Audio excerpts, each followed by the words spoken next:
अगर आपने पहले से मैथ नहीं देखा है तो आज के आखिरी टाइम पे इस मैथ्स को कवर कर लीजिए, क्योंकि जो क्वेश्चन आपको बताया जा रहा है डेफिनेटली फ्रेंड्स एग्जाम्स में यहाँ से क्वेश्चन देखने को मिलेगा। आज हमारे पास भी कुछ क्वेश्चंस है, कुछ चैप्टर से मैंने क्वेश्चंस लिए जो कि पूछे जाने के चांसेस है। तो इस वीडियो को एंड तक देखिए और अच्छे तरीके से समझिए कैसे किया जाता है। तो चलिए शुरू करते हैं। सबसे पहला क्वेश्चन हमारे पास ये है जो कि फ्रेंड्स ये हम लोगों ने प्रोबेबिलिटी से लिया है। 52 कार्ड के पैक से, यानी 52 कार्ड के जो ताश के पत्ते होते हैं वहाँ से 2 कार्ड आच्छादित पर एक साथ तैयार किए जाते हैं। दोनों पत्ते राजा होने की संभावना क्या होगी? राजा यानी किंग होने की संभावनाएं क्या होगी? यहाँ से एक साथ कह रहा है कि 2 पत्ते यहाँ पे निकालना, ठीक है। 2 पत्ते राजा होने की संभावनाएं कितनी होंगी? देखिए सबसे पहले हम ये पता कर लेते हैं कि टोटल हमारा संभावनाएं कितना बनता है। अगर हमारे पास जो 52 पत्ते हैं, 52 पत्ते में से हमें 2 पत्ते ही कहीं चुनना है, ठीक है। 52 पत्ते में से 2 पत्ते चुनना है तो टोटल संभावनाएं कितनी होंगी सबसे पहले हम ये कवर कर लेते हैं। तो देखिए इससे पहले मैंने आपको इसका जो हम लोगों ने पार्ट पूरे चैप्टर इसको पढ़ा रखा था जब एसआई मेंस की टाइम आई थी, तो वहाँ पे मैंने आपको इसके बारे में पूरा अच्छे तरीके से डिटेल में बताया। अगर आपने उस वीडियो को नहीं देखा, अगर इसको अच्छे तरीके से समझना चाहते हैं तो जा करके उस वीडियो को देख लीजिएगा। फिलहाल मैं आपको बताता हूँ कैसे यहाँ पे किया जाता है। देखिए 52C2 है, यानी टोटल हमें क्या करना है, 52 में से 2 पत्ते को चुनना है, लेकिन हमें टोटल संभावनाएं पता करनी है कितनी होगी। तो क्या करते हैं, 52 को हम लोग ऊपर में रखेंगे, फैक्टोरियल 52, जो नीचे रहता है उसको बाहर करते हैं और बाकी को क्या करते हैं 52 में से 2 घटा करके यहाँ रखेंगे। ये हो गया इसको तोड़ने का तरीका। तो 52 को बाहर रखेंगे, फिर 51 को बाहर जाएगा, जो बाकी बचा फिर से फैक्टोरियल मत। देखिए फैक्टोरियल का मतलब क्या होता है मैं आपको ये समझाता हूँ। अगर फैक्टोरियल 5 लिखा गया तो इसका मतलब कि 5 से लेकर के बाकी जितने भी संख्याएं 1 तक ये गुना में है, ठीक। उसी तरह से अगर 52 फैक्टोरियल का मतलब ये हो रहा है कि 52, 51, 50, 49 इस तरह से गुना में है, ठीक है। समझ में आ गया। अब यहाँ पे क्या करते हैं, फैक्टोरियल 2 है यानी 2 गुने 1 होगा, इससे कोई मतलब नहीं है, और फैक्टोरियल 50। तो ये तो आपका खत्म हो गया, काम खत्म हो गया। यहाँ से अगर देखें तो ये आपका 26 बार में कट जाएगा, यानी 26 गुने 51, ये टोटल हमारा संभावनाएं बन जाता है, ठीक है। इतनी संभावनाएं हो जाती हैं जो कि पत्ते निकालने की। अब हमसे पूछा क्या जा रहा था, 2 पत्ते राजा होने की संभावना, यानी आपको पता है कि 52 पत्तों में से टोटल कितने किंग होते हैं। टोटल अगर हम किंग की बात करें तो 4 किंग होते हैं, चारों कलर के 4 किंग होते हैं। इनमें से 2 पत्ते निकालना है, यानी 4 में से हमें 2 निकालना है, ठीक है। 4 पत्तों में से 2 पत्ते यहाँ पे हमें निकालना है। तो देखिए अब फिर इसी तरह से इसको भी तोड़ लेते हैं। 4 ऊपर में रहेगा, 2 आपका बाहर गया, जो बाकी शेष बच्चा इसको कर लेंगे, यानी 4 में से 2 घटा करके मैंने रखा। 4 गुने 3 और फैक्टोरियल 2 हो जाएगा, फिर से बाहर में 2 गुने 2, तो 1 2 से 1 2 खत्म हो गया और इसको हम हटा ही देते हैं। चलो 2 गुने 1 होगा, कोई फर्क नहीं पड़ता है, 2 यानी कितना हो जाएगा 6। अब हमें निकालना क्या था, तो देखिए अब हम लोग यहाँ पे क्या करेंगे, जैसा कि आपको पता होता है फ्रेंड्स की प्रोबेबिलिटी हम जो निकालते हैं, जो इवेंट होता है वो क्या करते हैं, नंबर ऑफ इवेंट कितने होने की संभावना है, टोटल सम लिख देते हैं, यानी टोटल सम कितना, इतना, और होने की संभावना 6 है। तो यहाँ पे देखिए टोटल 6 हो गया ऊपर में, और टोटल हमारा यहाँ पे कितना है 6, 26 गुने 51। अब इसको कटा लेते हैं, कट जाएगा, आसानी तरीके से कटा देते हैं। 3 दूनी की 6 और 17 तिया 51, ठीक है।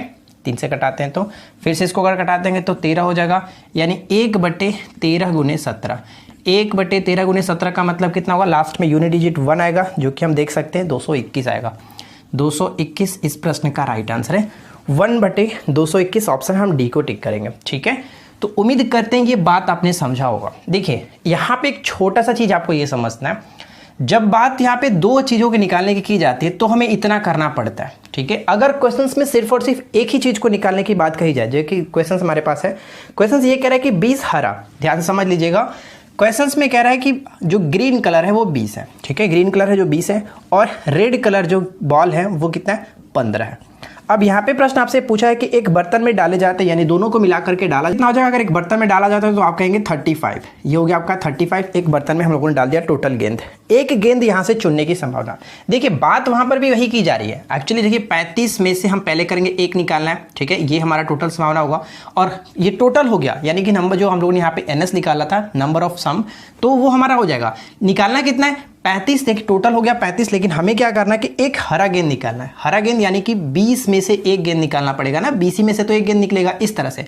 तो देखिए जब बात एक की जाती है तो वहां पे हमें कोई फर्क नहीं होता। डायरेक्ट हम क्या कर सकते हैं, डायरेक्ट हम लिख सकते हैं, ऊपर में क्या लिखना होगा, ऊपर में हम लिखेंगे डायरेक्ट कितना, 20 में से क्या निकालना है, 1 गेंद निकालना है ना, तो 20 टोटल हो जाएगा, और नीचे हमारा जो कि कितना 35 कर लेंगे, बस इसी को हम घटा लेंगे। राइट आंसर हम देख लेते हैं। देखिए अगर हम 5 से घटाएं तो 5 चौका 20, 7 बचे 35, यानी 4/7 इस प्रश्न का राइट आंसर हो जाएगा। ठीक है, जो कि ऑप्शन हम सी को देखेंगे। लेकिन अगर आप बाई चांस अब देखना चाहें फ्रेंड्स इसको इसी तरह से तोड़ करके, तो देखिए कोई फर्क नहीं आएगा आपका। 35 हमने बाहर किया, ठीक है, 35 ऊपर में, एक बाहर गया और उधर आपका 34 हो जाएगा। यानी इसको घटाएंगे तो 35 फैक्टोरियल 34 हो जाएगा।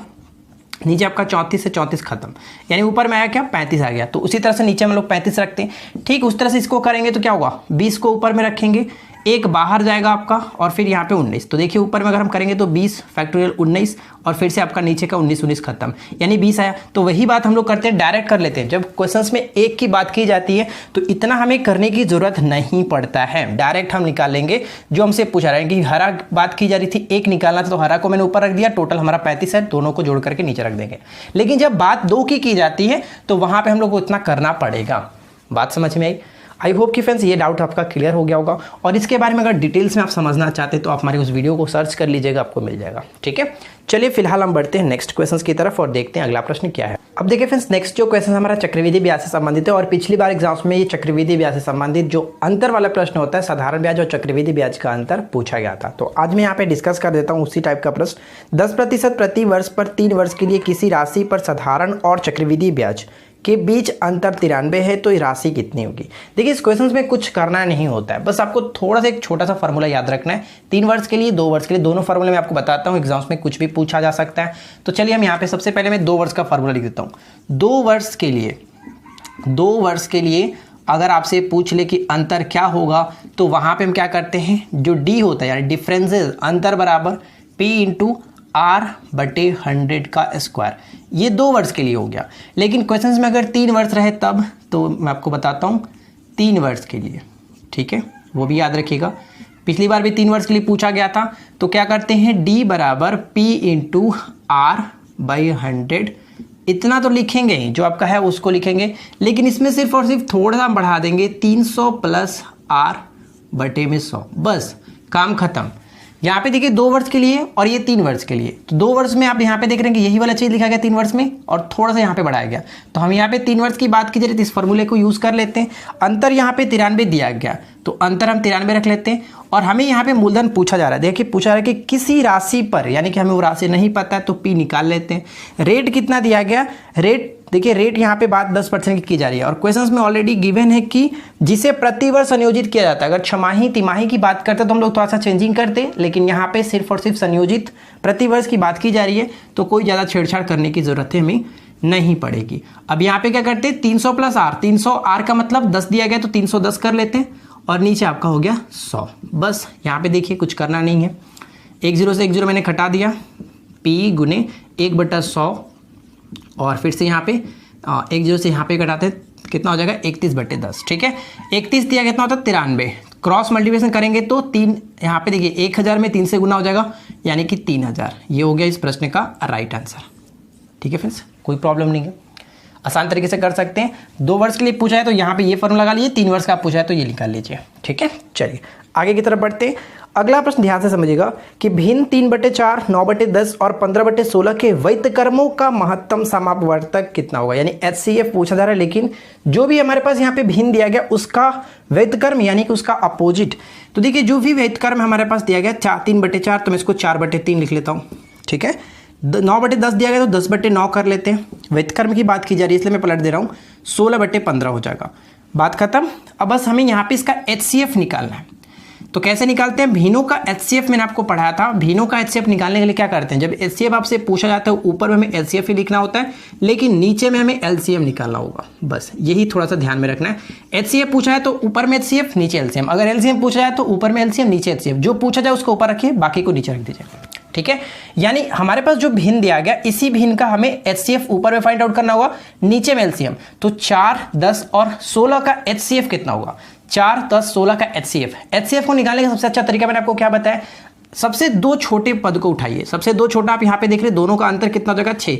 या तो HCF हमारा अंतर ही बनेगा, लेकिन यहाँ पे तो अंतर यानी कि 6 HCF नहीं हो सकता है, तो ये नहीं होगा। अंतर जब नहीं होता है तो इसका हम फैक्टर तोड़ लेते हैं, यानी 1 हो सकता है, 2 हो सकता है, 3 हो सकता है, 6 हो सकता है। 6 तो पॉसिबल नहीं है, यानी कि कह सकते हैं 3, तो 3 भी नहीं कटेगा, यानी कि 2 हमारा HCF हो गया। HCF अगर हम देखें तो ऊपर में कहेंगे 2 हो गया, LCM निकालना है तो अब हम नीचे वाले का LCM निकालेंगे। 3, 9, 15, 3, 9, 15 आसानी से हम कह सकते हैं 45। ठीक है, 45। निकालने का तरीका क्या होता है, एलसीएम जब निकालना तो सबसे बड़ी संख्या को उठाइए, जिससे कट रहा है उसको काट दीजिए। 3 से मैंने काट दिया, जो बचा 9 बचा है। अब 9 से इसको काटने के लिए कितना इसको बढ़ाना पड़ेगा, तो 15 तिया 45। अगर मैं इसको 45 करता हूं तो ये आसानी से कट जाएगा, यानी कि 45 हो गया एलसीएम। तो 2/45 इस प्रश्न का राइट आंसर है, जो कि ऑप्शन डी देख लीजिए। कुछ नहीं करना है, ये सभी चीज़ आपको ऑलरेडी पढ़ाया जा चुका है। हमारे पेड कोर्सेज में बहुत अच्छे तरीके से बताया गया है। जो लोग जुड़े हुए हैं उनको पता होगा, और जो लोग यहाँ पे नए हैं वो अच्छे तरीके से सीखिए, कोई प्रॉब्लम नहीं है। चलिए फिलहाल हम बढ़ते हैं नेक्स्ट क्वेश्चन की तरफ। देखिए नेक्स्ट जो क्वेश्चन है हमारा पाइप एंड सिस्टर्न से है, यानी कि टंकी और पाइप से हम क्वेश्चन लिए हैं। एक पंप किसी टंकी को पानी से 2 घंटे में भर सकता है। चलिए ध्यान से समझेगा, अच्छे तरीके से इसको हम समझाने की कोशिश करेंगे। मानते हैं कि कोई पंप है, किसी टंकी को यानी पी जो है वो 2 घंटे में भरता है, ठीक है। टंकी में पानी चूने से इसको भरने में 1/3 लगता है। यानी हम मान लेते हैं कि Q हो गया, जो सिराव के कारण हो रहा है, तो इसको Q मान लेते हैं। 2/1/3 यानी कि 2/6। सबसे पहले यह समझिए कितना लिखा गया, इतना। तो 2/6 7/3 लगता है, ठीक है। ये आपका घंटा था, ये भी आपका घंटा है, ध्यान से समझिएगा। लेकिन थोड़ा सा ऑड लग रहा है ना, ये 2 घंटा, ये 7/3 घंटा है, तो एलसीएम लेने या काम करने में काम दिक्कत होगा। तो कुछ नहीं करना है, जो आपका नीचे दिख रहा है उसको ऊपर में गुना कर लीजिए, इधर भी और यहाँ पर भी। यहाँ पर मैं गुना कर रहा हूँ, लास्ट में मैं भाग कर दूंगा। जो भी हमारा आंसर आएगा उसमें हम 3 से भाग कर देंगे, कोई प्रॉब्लम नहीं होगा। अभी मैंने गुना किया, लास्ट में भाग कर देंगे, तो काम खत्म। तो अगर मैं इस तरह से कर दूं तो ये आसान बन जाएगा। ऊपर में 6 हो जाएगा और नीचे 7 हो जाएगा। अब इन दोनों का एलसीएम ले लीजिए, 6 और 7 का एलसीएम आप कहेंगे 42 हो गया। इसकी एफिशिएंसी 7 और इसकी एफिशिएंसी 6, ठीक है। यानी कि 1 घंटे में अगर ये 7 यूनिट भरता है तो ये 1 घंटे में 6 यूनिट खाली करता है, क्योंकि ये भर रहा था और ये खाली कर रहा था। बात समझे। अगर दोनों को एक साथ काम कराया जाए तो कुछ इस तरह से होगा, ये भरेगा और ये खाली करेगा, यानी कि इस तरह से काम होगा। तो टोटल कितना है, 42 यूनिट काम करना है। 42 यूनिट मतलब कि भरना है, ये समझिए कि 42 यूनिट भरना है, 7 यूनिट के भरेगा और 6 यूनिट खाली करेगा। तो जो भी समय लगेगा यानी P - Q का काम होगा। 7 में से 6 गया 1, ये हो गया, यानी 42 घंटा लगता। लेकिन ध्यान दीजिएगा, ऊपर में हम लोगों ने 3 से गुना किया था, तो हमें यहाँ पे 3 से भाग भी करना पड़ेगा, तब जाकर के हमारा राइट आंसर आएगा। यानी 14 घंटे का समय लगेगा इस काम को पूरा करने में, इस टंकी को पूरा भरने में, ठीक है फ्रेंड्स। तो देखिए यहाँ पे राइट आंसर हमारा ऑप्शन जो कि डी बिल्कुल सही है। तो उम्मीद करते हैं कि बात आपको समझ में आ गई होगी। जब सिंपल रहता है तो हम आसानी से कर लेते हैं, लेकिन जब थोड़ा सा आपको इस तरह से आ जाए क्वेश्चंस तो वहाँ पे गुना कर लीजिए। जो भी नीचे आपको दिखे उसी से गुना कर लीजिए, ऊपर में और नीचे में भी। और बाद में ध्यान रखना है, ऐसा नहीं कि लास्ट में आप इतना ही करके टिक करने की कोशिश करो। अगर आप यहाँ तो ऑप्शंस नहीं है, लेकिन बाय द वे अगर ऑप्शंस दिख जाए तो फिर आप गलती भी कर दोगे। ध्यान रखना है कि जब मैंने गुना किया तो भाग भी करना पड़ेगा। आगे बढ़ते हैं। अगला प्रश्न क्या कह रहा है कि 2 cos स्क्वायर थीटा -1 = 0 के बराबर है। तो यहाँ पे 2 cos स्क्वायर थीटा बराबर क्या हो जाएगा, 1 हो जाएगा। राइट से इसको भेज दिया और इस 2 को मैं नीचे भेज देता हूँ, यानी कह सकते हैं कि cos स्क्वायर थीटा बराबर 1/2। अब आप ये बताइए कि cos, चलो यहाँ पे एक और लाइन लिख देते हैं। जब cos थीटा बराबर हम क्या करते हैं, cos थीटा इधर से स्क्वायर है उधर जाएगा तो रूट में हो जाएगा, यानी 1/√2। अब आप ये बताइए कि cos के कितने की वैल्यू 1/√2 होता है। तो आपको पता है कि sin 45 और cos 45 दोनों बराबर होता है। तो हम यहाँ पे कहेंगे cos 45 डिग्री की वैल्यू 1/√2 होगा। cos से cos खत्म, यानी थीटा की जो वैल्यू होगी वो 45 डिग्री हो गया। बस आधा काम तो निकल ही गया। cos थीटा की वैल्यू 45 डिग्री निकल गया। हमसे पूछा गया cot square theta -tan square theta. तो देखिए cot 45 की वैल्यू भी 1 ही होगा और tan 45 की वैल्यू भी 1 ही होगा। स्क्वायर है तो रूट से कोई मतलब नहीं, एक रूट करेंगे चढ़ाएंगे तो एक ही निकलेगा। तो यानी कि हमारा 0 हो गया करेक्ट आंसर, ठीक है। 0 सही आंसर है। चलिए आगे बढ़ते हैं। अब देखिए थोड़ा नेक्स्ट क्वेश्चंस भी ट्रिग्नोमेट्री से ही है। क्या क्वेश्चंस कह रहा है कि sin theta into cos theta. ध्यान से समझिएगा, sin theta into cos theta की वैल्यू जो दी गई है 1/2 के बराबर है। और साथ ही साथ हमसे पूछा क्या गया कि sin theta minus cos theta की वैल्यू बताइए कि क्या होगा, कैसे करेंगे, ठीक है। cos थीटा की वैल्यू क्या होगा। अगर यहाँ पे मैं क्रॉस मल्टीप्लिकेशन करूँ तो आप कहेंगे 2 sin थीटा इंटू हो जाएगा हमारा cos थीटा बराबर में 1, ठीक है, बराबर में 1 की जगह पे हम क्या रख देते हैं। चलिए देखिए ध्यान से समझिएगा मैं कैसे कैसे कर रहा हूँ। 1 के जगह पे मैं कह सकता हूँ कि sin स्क्वायर थीटा और प्लस में cos स्क्वायर थीटा रख सकते हैं, कोई दिक्कत नहीं। इसकी वैल्यू 1 के बराबर होता है, मैंने रख दिया। और मैंने 1 के जगह पे इतना ही क्यों रखा, क्योंकि यहाँ पर sin theta into cos theta के फॉर्म में, तो इसलिए मैंने यहाँ पे रखा। अब इन सभी को उठा करके मैं राइट साइड में भेज देता हूँ, यानी इधर हमारा 0 हो जाएगा, राइट साइड में हो जाएगा sin स्क्वायर थीटा प्लस में cos स्क्वायर थीटा। अब ये देखिए प्लस में था लेकिन ये इधर आएगा तो माइनस में हो जाएगा, चलो यहाँ पे मैंने चेंज कर दिया, कोई दिक्कत नहीं है, इस तरह से कर सकते हैं। तो sine square theta plus cos square theta minus 2 sine into cos, तो आपको पता है कि A square plus B square minus 2ab हो गया, तो आसानी से लिख सकते हैं 0 बराबर sine theta minus cos theta. बस बात को समझा आपने, a माइनस बी का होल स्क्वायर बराबर क्या होगा, A square plus B square minus 2ab, तो बस यही मैंने लिखा। इधर स्क्वायर है तो इधर भेज देंगे तो आपका 0 ही होगा, कोई फर्क नहीं पड़ता है, यानी sign square theta, sorry sine सिर्फ होगा sign theta minus cos theta की वैल्यू कितनी निकल गई, 0 के बराबर। यही तो क्वेश्चंस में पूछा गया था, इसकी वैल्यू 0 हो गया, राइट आंसर। चलिए अगला प्रश्न देखिए, यदि p संख्या q से, यदि संख्या p q से 5 अधिक है, जो p है वो क्या है कि q से 5 अधिक है, यानी कि p माइनस q जो होगा वो 5 के बराबर है, ठीक है ना। और आगे कह रहा है कि p square plus q square, यानी p और q के वर्गों का योग कितना दिया गया, 55 दिया गया, इस तरह से।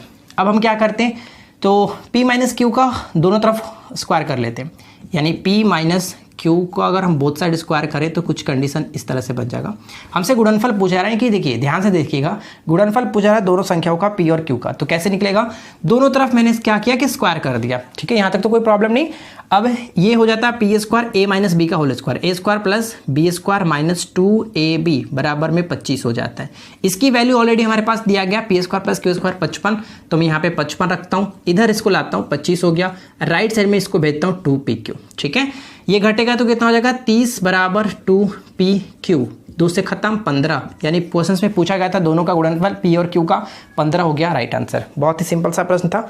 चलिए आखिरी प्रश्न एक और है मेरे पास, उसको भी देखिए। नेक्स्ट जो प्रश्न कह रहा है कि एक मालगाड़ी एक स्थान से 1 बजे अपराह्न 18 किलोमीटर प्रति घंटा की गति से चलना आरंभ करती है, एक दूसरी मालगाड़ी उसी स्थान से 3 बजे अपराह्न उसी दिशा में चलना आरंभ करती है। ध्यान से समझिएगा, एक मालगाड़ी है ए मान लेते हैं, ये क्या करता है कि यहाँ से 1 PM में स्टार्ट करता है, ठीक है, 1 PM में स्टार्ट करता है और ये 18 किलोमीटर प्रति घंटा की स्पीड से चलना शुरू होती है, ठीक है।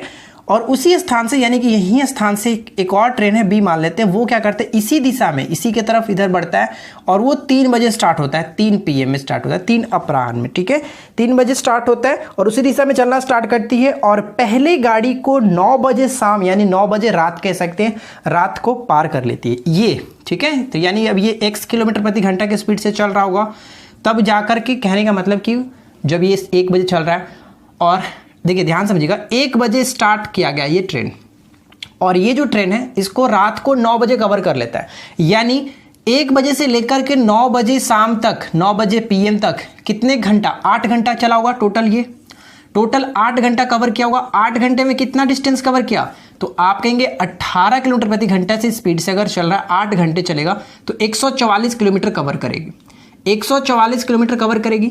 और इसी 144 किलोमीटर को ये जो ट्रेन है वो कितना बजे, 3 बजे स्टार्ट होता है और 9 बजे कवर कर रहा है, यानी 6 घंटे में कवर कर लेगा। ध्यान समझिएगा, 3 बजे स्टार्ट होता है और 9 बजे इसको पकड़ लेता है, दूसरी ट्रेन को ये 9 बजे पकड़ लेता है, पार कर लेता है, तो यानी कि 6 घंटे चला, टोटल 6 आवर चला होगा। तो 6 आवर x किलोमीटर प्रति घंटे की स्पीड से चल रहा है, 144 किलोमीटर को कवर करना है, तो हम स्पीड निकाल लेते हैं, x बराबर टोटल डिस्टेंस को 6 घंटे में कवर करेगी कितनी स्पीड से, तो आप कहेंगे 24 की स्पीड से कवर करेगी, 24 छक्के 144, 24 किलोमीटर प्रति घंटा की स्पीड से कवर करेगी। बात खत्म हो गया, यही क्वेश्चन में पूछा गया था। तो बताइए कि दूसरी रेलगाड़ी कितने किलोमीटर प्रति घंटे की स्पीड से चल रही है, ये हो गया इसका स्पीड। बात को आपने समझा फ्रेंड्स, बहुत ही सिंपल तरीके से था, कुछ यहाँ पे बताया नहीं गया, ज़्यादा कुछ नहीं किया गया। 1 बजे ये स्टार्ट हो रहा था और 18 किलोमीटर प्रति घंटे से चल रहा है। आगे कह रहा है कि दूसरी ट्रेन 3 बजे स्टार्ट होती है और 3 बजे स्टार्ट होती है, शाम को यानी कि रात को 9 बजे इस ट्रेन को कवर कर लेता है। तो यानी कि ये देखिए कि 3 बजे से चला होगा, 9 बजे कवर कर रहा है, तो 6 घंटे में पकड़ लिया होगा। तो ये जो ट्रेन है 1 बजे से लेकर 9 बजे तक लगातार चल रहा है, तो टोटल कितने घंटा चला होगा, 8 घंटे चला होगा। 18 × 8 = 44, यानी 140 किलोमीटर उसने चला होगा। जब ये दूसरी ट्रेन है 9 बजे पकड़ लेती, 6 घंटे चली है, तो टोटल 140 किलोमीटर कवर करने में कितना 6 घंटे समय लगा है, तो स्पीड उसका होगा 24 किलोमीटर प्रति घंटा। हेलो एवरीवन, कैसे हैं आप लोग, स्वागत है आप सभी का ऑनलाइन स्टडी में। तो फ्रेंड्स, मैथ्स की वीडियो हम लोग बहुत पहले देखते थे, करीब 1 महीने से मैं मैथ्स की क्लास नहीं ले रहा था, लेकिन कोशिश करूंगा कि अब आपका मैथ्स की क्लास भी स्टार्ट करें, क्योंकि आपको पता है एसआई प्री में भी मैथ्स पूछ जाएंगे, ईएसआई मेंस होने वाला है, उसका भी आपको मैथ्स पढ़ना ही इंपॉर्टेंट है। और कुछ लोग कमेंट्स कर रहे थे कि एसएससी जीडी के लिए भी मैथ्स की क्लास स्टार्ट करें, तो एसएससी जीडी के लिए भी इंपॉर्टेंट होगा, आप हमारे साथ रेगुलर बन सकते हैं, ठीक है, तो चलिए देखते हैं आज के इस वीडियो में किस तरह के क्वेश्चन दिए गए। ज़्यादा क्वेश्चन नहीं, 10 क्वेश्चन मैं आपके साथ डिस्कस करूंगा और काफ़ी अच्छे क्वेश्चन है, तो उनका बेस्ट अप्रोच बताऊंगा किस तरह से उनको सॉल्व करना है। शुरू करते हैं, चलिए शुरू करते हैं। सबसे पहला क्वेश्चन देखिए क्या है, यदि x + 1/x = 2 दिया गया तो हमसे पूछा जा रहा है कि x³ + 1/x³ और यहाँ पे डिवाइड है x⁻18 + 1/x⁻18 की मान क्या होगा। देखिए बहुत सिंपल सा क्वेश्चन है और ये थोड़ा सा हम लोग कह सकते हैं एडवांस का क्वेश्चन है, लेकिन बहुत सिंपल तरीके से हम इसको करेंगे।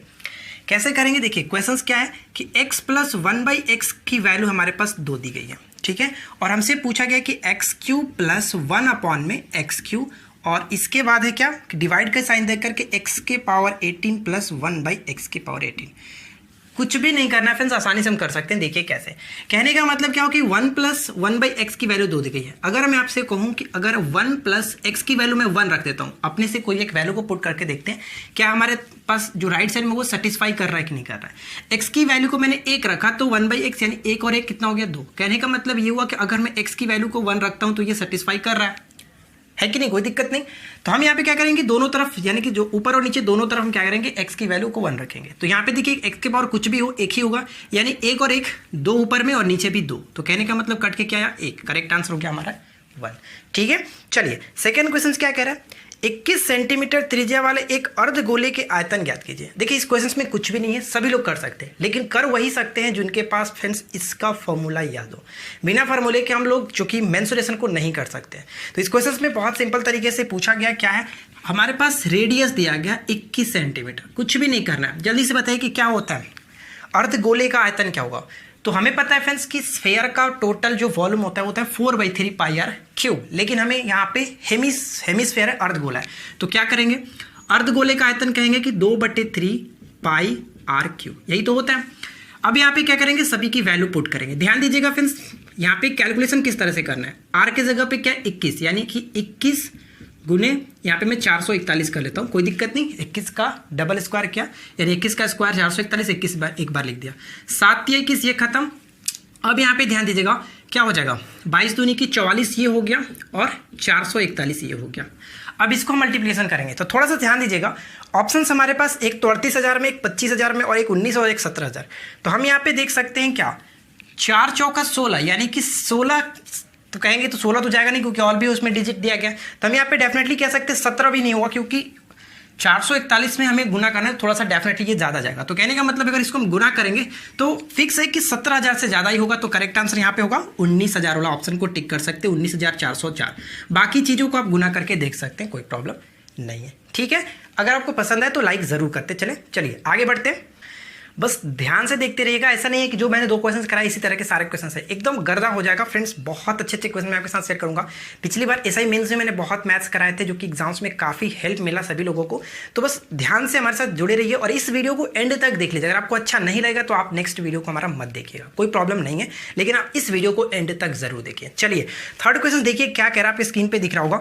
A + B और C का जो रेशियो है वो कितना है, 24:17 दिया गया। यानी कहने का मतलब ये हुआ कि A + B और यहाँ पे C का जो रेशियो है वो कितना दिया गया, 24:17। तो यहाँ पे हम क्लियरली कह सकते हैं कि C की जो वैल्यू निकल गई डायरेक्ट हम कह सकते हैं 17।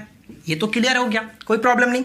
अब आगे देखिए क्या कह रहा है कि B + C और यहाँ पे A का जो रेशियो दिया गया वो कितना है, 30:11। ठीक है, तो अब यहाँ पे कह सकते हैं कि A की वैल्यू हमारे पास पता चल गया, A की वैल्यू 11, A 11 मिल गया, C 17 मिल गया। तो अब यहाँ पे ये बताइए कि B और C मिलकर के 30 हो रहा है और हमारे पास C की वैल्यू ऑलरेडी 17 पता चल गया। तो कहने का मतलब कि दोनों का वैल्यू 30 है, तो एक 17 है, तो B की वैल्यू यहाँ पे निकाल सकते हैं। तो यानी कि B की वैल्यू कितना हो जाएगा, आप कहेंगे B की वैल्यू 13 हो गया।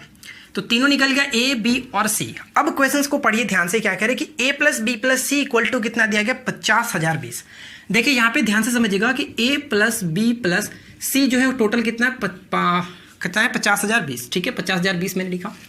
अब यहाँ पे हमसे पूछा कि B की वैल्यू बताइए। तो B की वैल्यू क्या है, B यानी कि 13x है। तो हम यहाँ पे कहते हैं कि 13 को मैं रखता हूँ, टोटल हो गया हमारा 13।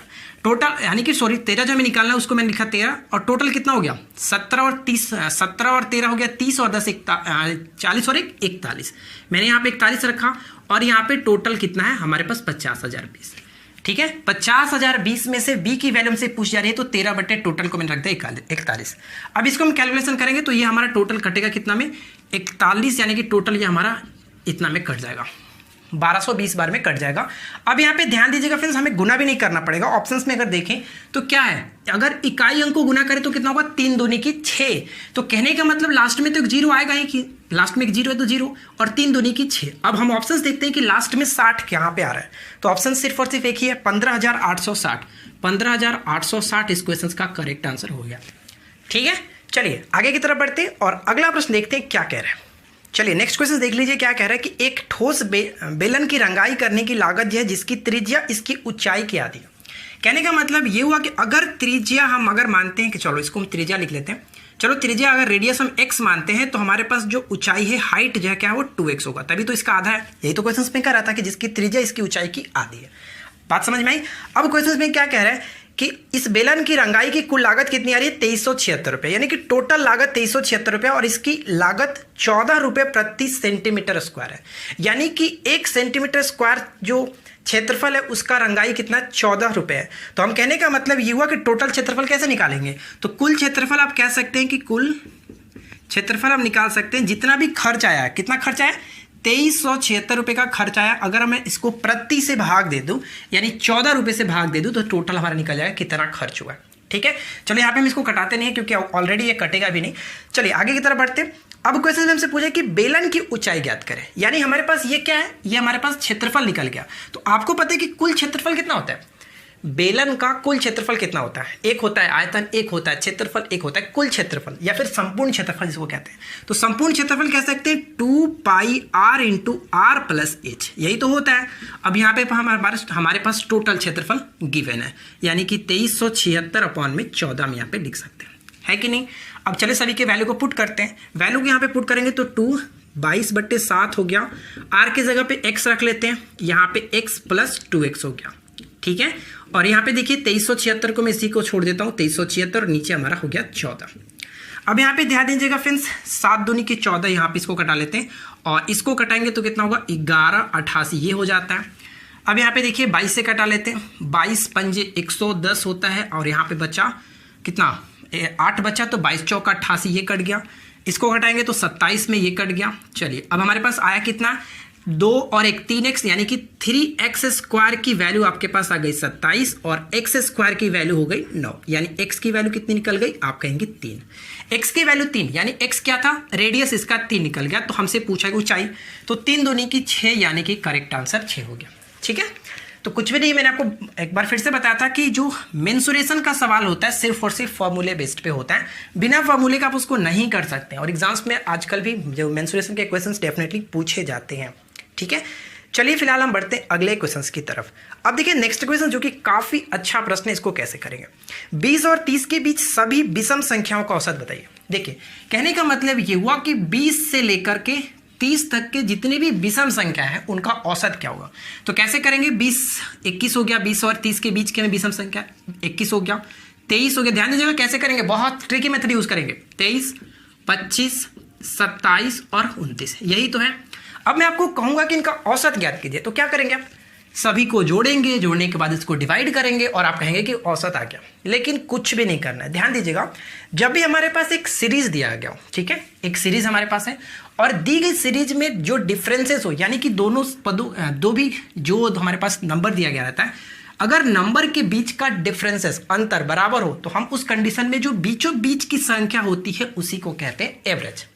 ठीक है, तो कहने का मतलब ये हुआ कि अगर हम इन सभी को जोड़ करके 5 से डिवाइड करते तो हमारे पास 25 ही आता है कि नहीं। क्लियर, तो इसका औसत हमें कितना निकल गया, 25 निकल गया। अगर इसको मैं छोटा सा एग्जांपल के समझाना चाहूं तो चलिए इसको समझ लेते हैं। देखिए कैसे, अगर मैं आपसे कहूं कि 5 सम संख्याओं का औसत बताइए, स्टार्टिंग के प्रथम 5 सम संख्याओं का औसत, तो आप क्या कहेंगे, 2 4 6 8 और 10। इसको जोड़ करके आप 5 से डिवाइड करेंगे, हमारा औसत निकलेगा। तो हमें अगर इसको जोड़ करके डिवाइड करूंगा तो हमारे पास जो क्या आएगा, देखिए 10 और ये 10, 20 और 20 10 30 हो गया। 30 और 5 से डिवाइड करूंगा तो क्या आएगा, 6 आएगा, यानी औसत 6 आया। तो कहने का मतलब तो मैंने आपको यही बताया कि अगर अंतर बराबर हो तो औसत बीचों बीच की संख्या ही होती है। आई होप कि बहुत लोगों को ये चीज़ पता होगा, लेकिन जो भी बिगिनर है, हमारे साथ बहुत सारे मैंने बहुत सारे लोगों से बात की है जिनका मैथ्स बहुत वीक है, जिस वजह से वो मेंस को क्लियर नहीं कर पा रहे हर बार। ठीक है। तो इस वजह से आप थोड़ा सा अच्छे से समझिए, कोई प्रॉब्लम नहीं है, हम यहाँ पे जल्दबाजी में नहीं करेंगे। जिनको आता है वो आप स्किप करके आगे क्वेश्चंस को देख सकते हैं, कोई प्रॉब्लम नहीं है, ठीक है। हमें सबको साथ में लेकर के चलना है। तो फ्रेंड्स उम्मीद करता हूँ कि ये चीज़ आपको समझ में आ गई हो कि इस क्वेश्चन को कैसे करना होता है, ठीक है ना। चलिए आगे बढ़ते हैं। देखिए फ्रेंड्स नेक्स्ट क्वेश्चन क्या कह रहा है कि रवि मोहन को 10% के लाभ पर एक कुर्सी बेचता है और मोहन इसे गोविंद को 20% के लाभ पर बेचता है, ठीक है। यदि गोविंद इसके लिए 1320 रुपए का भुगतान करता है तो हमें बताना है कि रवि का क्रय मूल्य क्या होगा। चलिए हम यहाँ पे बात करते हैं कि रवि का जो सीपी है वो हम मान लेते हैं कि रवि का सीपी, चलो रवि सीपी हम लिख लेते हैं x रुपया, क्लियर।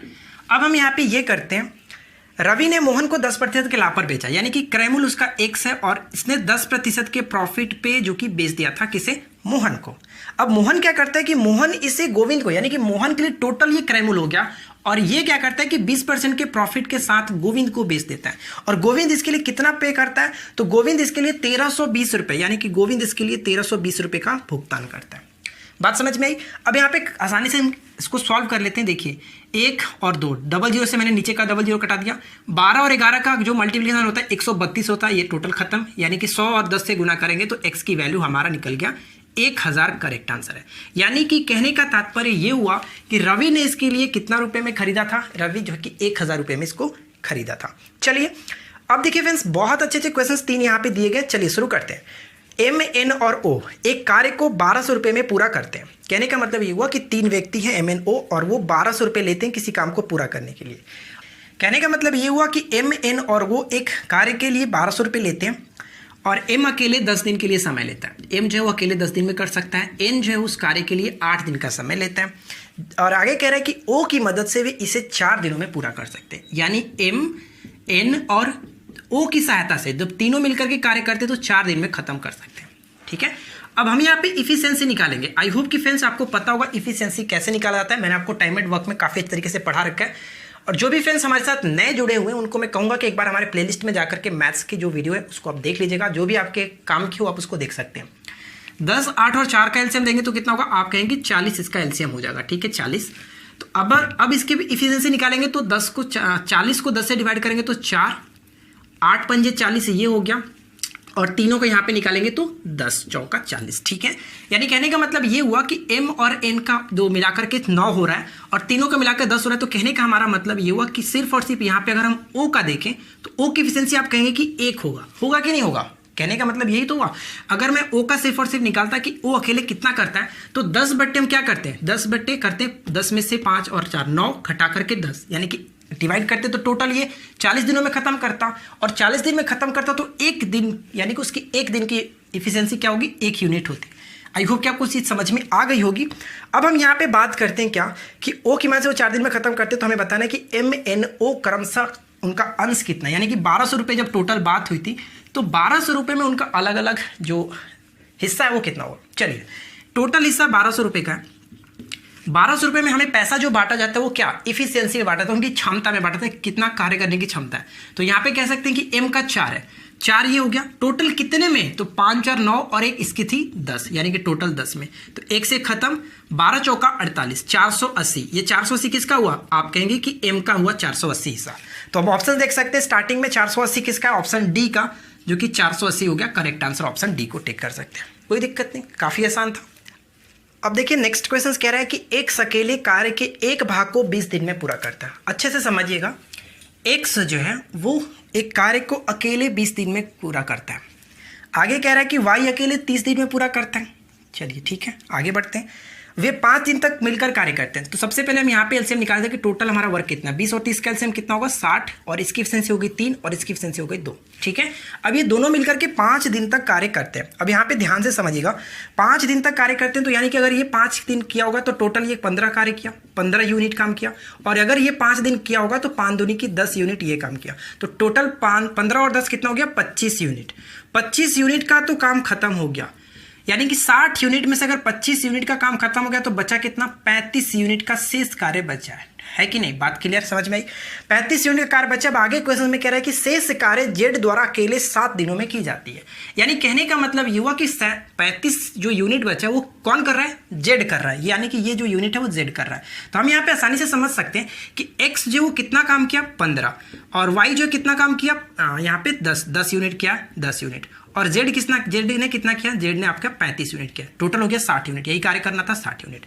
अब क्वेश्चन में पूछा जा रहा है कि अगर उन्हें यदि पूरा कार्य करने के लिए उन्हें 1200 रुपये मिलते हैं तो बताइए कि जेड और वाई और जेड का अंश जो है वो एक्स से कितना अधिक है।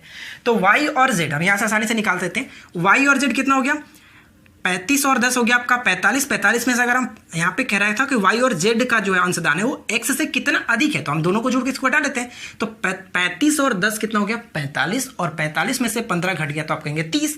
तो टोटल हो गया 30 और कितने में से, तो टोटल हमारा काम कितना था 60 यूनिट, तो टोटल 60 यूनिट। पैसे कितने बांटने थे, पैसे टोटल 1200 रुपये के हिसाब से बांटने थे। 1200 रुपये में से किसका कितना होगा, तो हम यहाँ पे कर लेते हैं कि 2 और ये आपका 600, यानी करेक्ट आंसर हो गया आपका 600 करेक्ट होगा।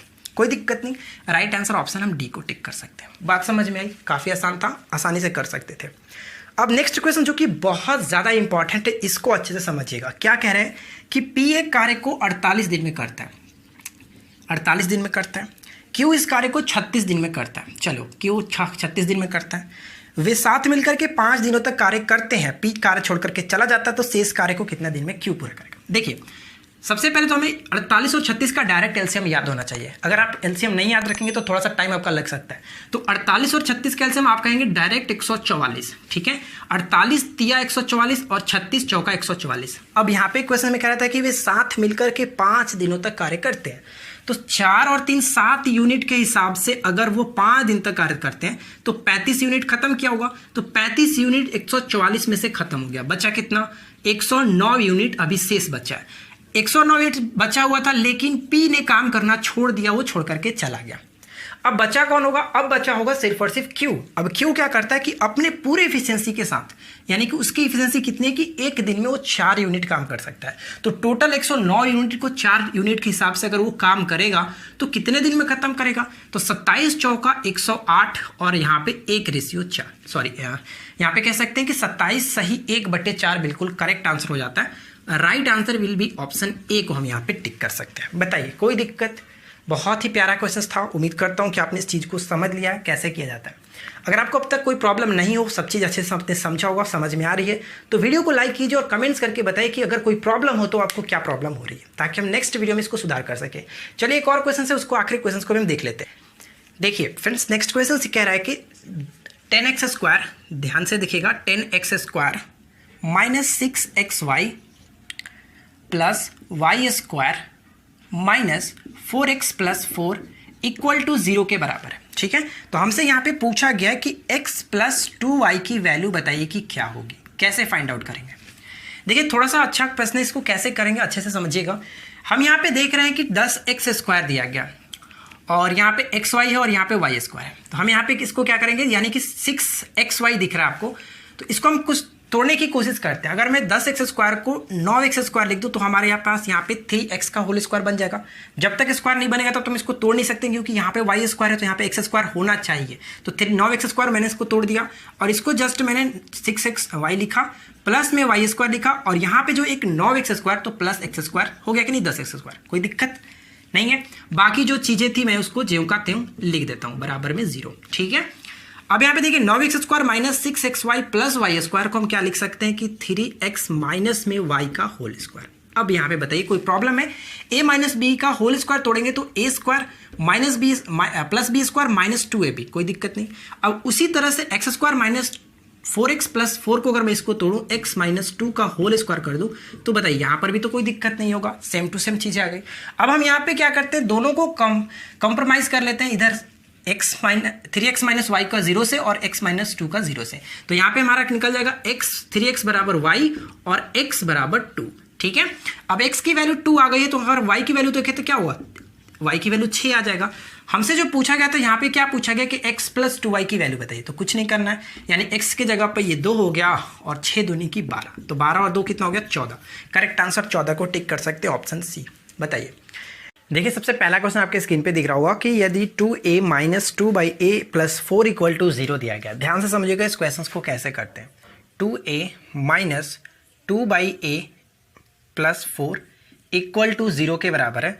हमें निकालना क्या है कि AQ माइनस 1/में AQ प्लस 14 का वैल्यू हमें फाइंड आउट करना है, ठीक है। कैसे करेंगे, तो चलिए हम इसको इस पे काम करते हैं।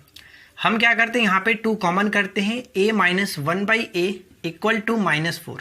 कोई समस्या नहीं, +4 था, राइट साइड में मैंने भेजा इसको, -4 हो गया। ठीक है, अगर हम यहाँ पे देखें तो a minus 1/a equal to -2 हो जाएगा, क्योंकि ये इसे कैंसिल आउट करेगा, तो ये बन जाता है। और मैंने आपको एक चीज़ बताया था कि अगर a minus 1/a equal to k दिया गया हो, और अगर आपसे a³ माइनस 1/a³ पूछे तो डायरेक्ट हम k³ प्लस 3 के करते हैं। अगर यहाँ पे प्लस हो तो अगर आपसे प्लस पूछे तो यहाँ पे फिर माइनस करेंगे, ये चीज़ ध्यान रखेंगे। ठीक है, ये डायरेक्ट होता है, चाहे आप अगर आपको ये चीज़ नहीं करना है तो आप फार्मूला लगा सकते हो, दोनों तरफ बोथ साइड क्यूब करके भी हम यहाँ पे फाइंड आउट कर सकते हैं। क्लियर? तो अब हम क्या करते हैं कि इसका हमें ये दिया गया तो हमें निकालना था a³ माइनस 1/a³, तो हम डायरेक्ट इतना की जगह पे इतना कर लेते हैं, तो हो जाएगा क्या, k³ प्लस 3k, तो k³ यानी 2k, ये आपका 3 प्लस 3 गुने और आपका -2, और प्लस में 14 पहले से था तो मैंने +14 यहाँ पे रखा। अगर हम, आपको पता है फ्रेंड्स कि ऊपर में अगर ऑड नंबर हो, बीच में माइनस हो, तो माइनस का ही साइन आएगा, तो यहाँ पे 8 हो जाएगा, प्लस माइनस -6 प्लस 14, यानी कि +14 और -14 सब खत्म, 0 इस प्रश्न का राइट आंसर हो जाएगा, यानी इतना का मान 0 निकल जाएगा। ये हो जाता है इस प्रश्न का राइट आंसर, जो कि हम ऑप्शन सी में देख सकते हैं। ठीक है, आगे बढ़ते हैं। अगला क्वेश्चन क्या कह रहा है कि cosec a plus sine a into cosec a minus sine a। यहां पे आपको देखने से लग रहा होगा कि a plus B into a minus B, ये दिख रहा होगा, तो इसका फॉर्मूला क्या होता है, a² माइनस b²। कहने का मतलब ये हुआ कि यहां पे हम लिख सकते हैं कि cosec square a minus sine square a। ठीक है, इसको अगर मैं तोड़ना चाहूं cos के फॉर्म में, चलिए यहाँ तक तो कोई समस्या नहीं, हमें कॉस और कॉट में दिया गया, सभी वैल्यू कॉस और कॉट में दिया गया, तो आपको पता होगा इसका फॉर्मूला क्या होता है, cosec square theta minus cot square theta बराबर 1 होता है, तो हम लिख सकते हैं यहाँ पे 1 प्लस कॉट स्क्वायर थीटा। ठीक है, माइनस, अब इसको कॉस में फॉर्म में करना चाहे, मैं ऐसा कॉस में क्यों कर रहा हूँ, क्योंकि ऑप्शंस में देख रहे हैं कॉस और कॉट में ही दिया गया, तो हम इसको कॉस में चेंज कर लेते हैं, तो sine square theta plus cos square theta बराबर 1 होता है, तो यहाँ पे हम कर सकते हैं कि 1 क्या हो जाएगा, माइनस में कॉस स्क्वायर थीटा। ठीक है, कॉस स्क्वायर थीटा। अब यहाँ पे देखिए 1 plus cot square A minus 1 plus cos square A, minus और प्लस काम खत्म, तो बचेगा क्या हमारे पास, सिर्फ और सिर्फ कॉस स्क्वायर ए प्लस कॉट स्क्वायर ए। देख सकते हैं ऑप्शंस में आपको दिख गया होगा, जो कि ऑप्शन ए बिल्कुल सही आंसर बन जाता है। ठीक है फ्रेंड्स, कोई समस्या नहीं, चलिए आगे बढ़ते हैं। नेक्स्ट क्वेश्चन आपके स्क्रीन पे है, देख सकते हैं कि यदि त्रिभुज ABC पर B जो कि समकोण बनाया गया, ठीक है, B हमारा समकोण पर है, तो चलिए सॉल्व करते हैं। B समकोण पर है तो कैसे करेंगे, तो सबसे पहले आपको वो त्रिभुज बनाना पड़ेगा जिसपे B समकोण बने, यानी A, B और C, B समकोण है, ये बन गया। ठीक है, BD उसकी ऊंचाई है, BD इसकी ऊंचाई है, यानी कि ये यहाँ पे बन जाता है BD। AD बराबर 9 दिया गया, यानी ये आपका 9 है, और DC बराबर 16, ये 16 दिया गया। तो आपसे पूछा है कि BD की लंबाई क्या होगा, यानी ये हमसे पूछा जा रहा है, तो डायरेक्ट हमारा थ्योरम होता है कि BD का जो स्क्वायर होगा वो इन दोनों के एंगल, यानी दोनों के साइड के गुणनफल के बराबर होगा, AD गुने DC करेंगे। ठीक है, AD का मान 9 और DC का मान 16 और करेंगे तो कितना हो जाएगा 144, और अगर हम यहाँ पे BD निकालें तो √144 और इसका मान निकल जाएगा 12, यानी यहाँ पे आपका x का जो मान है वो कितना निकल जाएगा 12, इस प्रश्न का राइट आंसर है। तो इस थ्योरम को डायरेक्ट आप याद रखिए, ये बहुत ही VVI प्रश्न है। ठीक है फ्रेंड्स, इस तरह के क्वेश्चंस भी पूछे जाने की चांसेस है, तो मैं आपको करा दे रहा हूँ। थ्योरम बस याद रखना, कुछ है नहीं इसमें। एक 6 मीटर लंबाई और 8 मीटर चौड़ाई और 20 मीटर ऊंचाई वाले कमरे में रखी जा सकने वाली सबसे लंबी छड़ की लंबाई क्या होगी। बहुत ही सिंपल सा क्वेश्चन है। इसको कैसे करते हैं, यानी कि अगर हम सबसे लंबे छड़ रखना होगा तो हम किस तरह से रखेंगे, डायगोनली फॉर्म में रखेंगे तभी रख पाएंगे, क्योंकि अगर हम यहाँ पे देखें कि इस तरह से रखेंगे तो ही होगा। तो आपको पता है कि घनाभ का विकर्ण क्या होता है, ये तो विकर्ण बन गया, घनाभ का विकर्ण L² plus B² plus H²। ठीक है, तो लंबाई कितना दिया गया, लंबाई यहाँ पे है 20 मीटर, ऊंचाई 6 मीटर, लंबाई 6 का स्क्वायर 36, B चौड़ाई 8 का स्क्वायर 64 और ऊंचाई 20, और यानी कि ये 400 हो जाएगा, यानी कि 400 और एक 500, टोटल 500, और 500 अगर हम निकालेंगे तो 100 गुने 5, 10 गुने 5 यहाँ पे निकल जाएगा राइट आंसर 10 गुने 5, क्योंकि अगर आप 500 को तोड़ेंगे तो 5 गुने 10 गुने 10 इस तरह से तोड़ेंगे और 2 10 का 1 10 बाहर और 5 आपका बच जाएगा। ये हो गया इस प्रश्न का राइट आंसर, जो कि 10√5 ऑप्शन डी देख सकते हैं। और आप ये खुद देखिए इस क्वेश्चन को कितनी बार रिपीट किया गया अलग अलग एग्जाम्स में। ठीक है फ्रेंड्स, चलिए आगे बढ़ते हैं। दो पूर्णांक जिनका गुणनफल 24 हो और उनका योगफल का न्यूनतम मान निम्नलिखित में से योगफल का न्यूनतम मान क्या हो सकता है? ध्यान से करिएगा इस क्वेश्चन को, बहुत ही अच्छा प्रश्न है। बहुत सिंपल देखने में लग रहा होगा लेकिन काफ़ी अच्छा है, आप इसको करिए। देखिए दो पूर्णांक जिनका गुणनफल 24 होना चाहिए, गुणनफल इनका 24 होना चाहिए। तो न्यूनतम मान अगर हम यहाँ पे 1 रखें, 1 24 हो जाएगा। ठीक है, दो पूर्णांक लेना है, दोनों का गुणनफल आपका 24 आना चाहिए। अगर मैं 2 लेता हूं तो 1 12 लेंगे, अगर मैं 3 लेता हूं तो 8 लेंगे, अगर मैं 4 लेता हूं तो 6 लेंगे। अब बताइए कोई और ले सकते हैं? फिर से तो 6 और 4 ही आएगा, यानी इतना से ज़्यादा हम कुछ कर नहीं सकते। यहाँ पे 4 देख रहे हैं।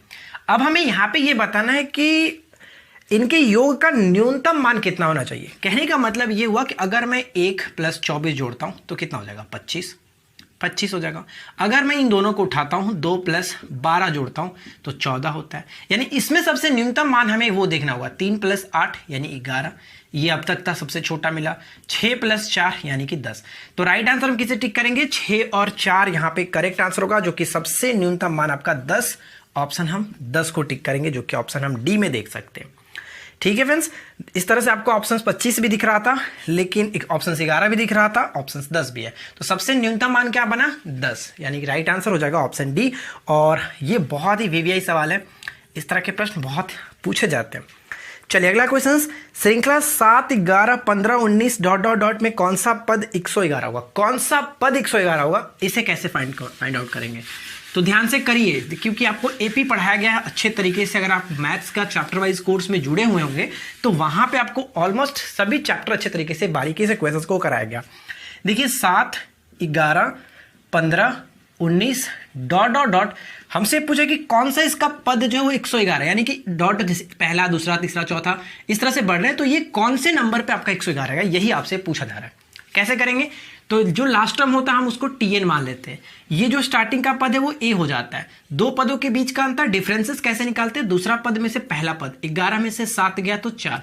अब ये चेक कर लेते हैं कि क्या ये हमारा एपी में है, तो सभी के बीच का डिफरेंसेस 4 आना चाहिए। तो 15 में से 11 गया 4, 19 में से 15 गया 4, यानी सभी के बीच में 4 आएगा। बिल्कुल सही है, यानी ये आपका सीरीज एपी में अर्थमेटिक प्रोग्रेशन में एपी आपको पढ़ाया गया। अब हमें वो फॉर्मूला देखना पड़ेगा, टीएन बराबर क्या होता है? टीएन बराबर a + n - 1 × d, यही मैंने आपको फॉर्मूला बताया। अब इस फॉर्मूले पे रखते हैं, टीएन लास्ट टर्म 111 हो गया, स्टार्टिंग का a कितना है? 7 में रख देता हूं, n - 1, n क्या है? n जो इसके बीच का पद है वही हमें फाइंड आउट करना है, कितना नंबर है, तो n मैं रख रहा हूं। d का मान कितना हो जाएगा? d हमने जो फाइंड आउट किया है ये कितना है? 4, ये 4 रखा। 7 को मैं इधर ला दूंगा तो 11 में से 7 गया तो 4, 104 हो जाएगा। और अगर मैं 4 को नीचे लग देता हूं तो ये आपका n - 1 कितना हो जाता है? आप कहेंगे कि 27 चौका, ठीक है, कुछ गलत हो रहा है, कुछ तो गलत हो रहा है। 26 चौका, ठीक है, 26 चौका आपका हो जाएगा। 26 चौका 104 और 26 + 1, क्योंकि 1 इधर ला देंगे तो 27। n का मान जो होगा वो कितना है? 27वां पद आपका 111 होगा।